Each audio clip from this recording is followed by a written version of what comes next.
Winter weather can cause its own set of survival circumstances. So we're going to talk about a specific scenario.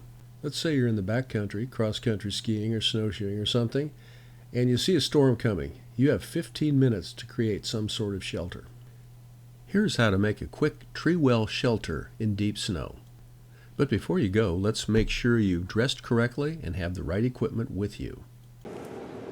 When it comes to staying warm outside, wool is the way to go, and this is a great combination right here. I have these mittens that go clear up to my wrist. When I pull the sleeve of the sweater down, then completely insulated, and it's going to stay warm. Here are some survival items you should have along in your pack. A tarp and an insulated pad are excellent. You can sit on the pad and improvise the shelter with the tarp. A lightweight snow shovel doesn't take up much room and may be valuable when you have to dig out a snow shelter. A loud whistle should be clipped to your coat. Make sure you get one that doesn't have a P in it. A standard coach's whistle will freeze solid once the moisture from your breath hits the interior. So let's assume you have these tools and you have 15 minutes and the storm hits. Here's what you do. Get off the trail, but not so far off the trail that you become hidden. You want to be close enough that the rescuers can hear your whistle. Start by looking around. Always look up when you're looking for a place to put a shelter. There could be a lot of snow right above you, and all it's going to take is for it to melt a little bit and it will fall on you.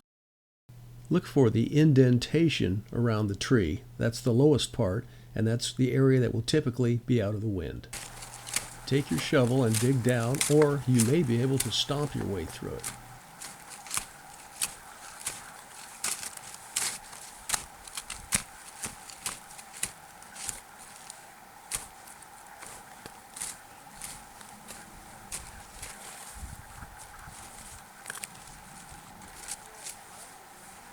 So how long did that take you to do that?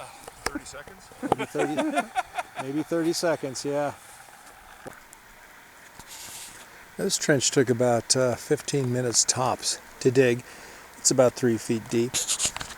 I'm going to put a tarp over the top of it, put down some insulation underneath it, and I'll have a pretty nice shelter.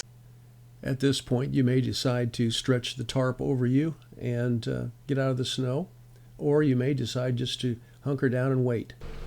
This is where you'll use your sit-upon and your whistle. You sit there and you wait. When you hear the snowmobiles, start blowing. The standard signal distress call is 3 quick blasts. It's important to stay put. Start moving around and it becomes increasingly difficult for the rescuers to try to find you.